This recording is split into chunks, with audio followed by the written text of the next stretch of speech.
Para a gente proteger a Amazônia de verdade, a gente precisa saber o que funciona. Mas como é que se mede o impacto real de uma política ambiental? Hoje, a gente vai entender o passo a passo de uma investigação que usa dados para fazer exatamente isso, transformar suspeitas em certezas. E a grande pergunta que guia toda essa análise é justamente essa, né? Como a gente pode ter certeza de que as estratégias de proteção não são só boas intenções, mas que elas, de fato, geram resultados concretos que dá para medir? É a busca por essa resposta que a gente vai acompanhar agora. E essa história se passa num lugar de uma importância gigantesca e bem complexo também, o estado de Rondônia.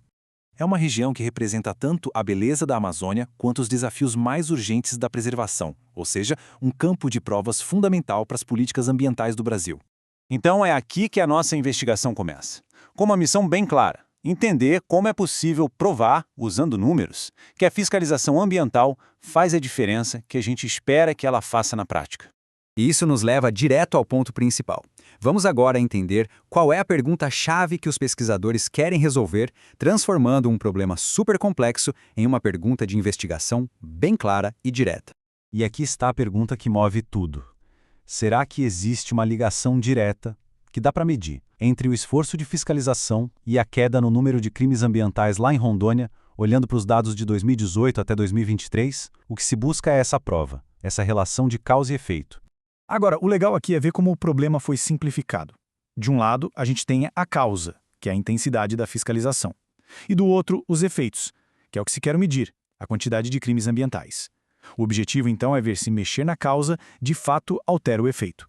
Certo, mas como se investiga um negócio desses? É preciso um verdadeiro kit de ferramentas de um detetive de dados. Vamos dar uma olhada em quais pistas e instrumentos foram usados para desvendar esse mistério. As pistas, ou seja, os dados, vêm das fontes mais confiáveis que existem sobre o assunto. Estamos falando de registros oficiais do IBAMA, da Secretaria Estadual de Rondônia e até de dados de satélite do INPE. Isso garante, claro, a credibilidade de toda a análise. A primeira ferramenta é a correlação. É basicamente uma análise para ver se duas coisas andam juntas. Por exemplo, será que quando a fiscalização aumenta, o número de multas aplicadas também aumenta? A correlação nos dá essa primeira pista. Em seguida vem a regressão, que é ainda mais poderosa. Ela não diz só se as coisas estão relacionadas, mas tenta prever o quanto um aumento na fiscalização pode impactar a quantidade de infrações. É quase uma ferramenta de previsão. E, por fim, a ANOVA. Pense nela como um jeito de comparar grupos. Ela permite verificar se regiões com fiscalização intensa têm, na média, menos infrações do que áreas com pouca fiscalização. Ajuda a entender as diferenças de impacto de um lugar para o outro. Ok, com as ferramentas em mãos, qual é a teoria que guia os investigadores? Afinal, toda análise precisa de uma hipótese, né? Uma espécie de cadeia lógica de eventos que se espera encontrar se a fiscalização estiver mesmo funcionando. E a hipótese se desenrola em 3 etapas. Primeiro, mais fiscalização significa que mais crimes são detectados, o que no começo pode até parecer um aumento. Mas com o tempo, essa presença constante acaba funcionando como um forte inibidor, desmotivando novas infrações e, no fim das contas, levando a uma queda geral. Uma lógica bem poderosa, não é?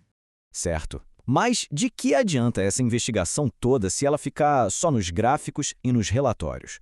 Essa é a parte mais importante. Entender como essa análise se transforma em poder de ação, em políticas públicas mais eficientes.